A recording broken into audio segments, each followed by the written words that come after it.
depende sa kanila. Pangit lang.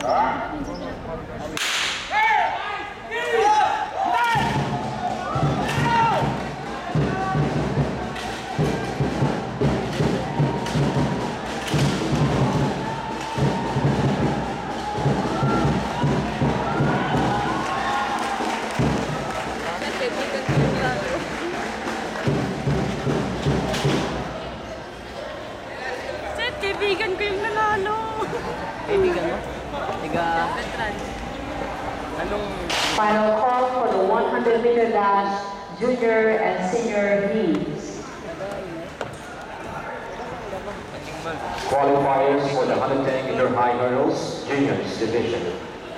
Qualifiers for the 110-meter high hurdles, juniors division. Athlete 547, Jomel Vargas, San Sebastian College, Recoletos. Qualifying time, 15.15 seconds. Athlete 533, Jansen Tabuera, San Sebastian College, Recoletos. Qualifying time,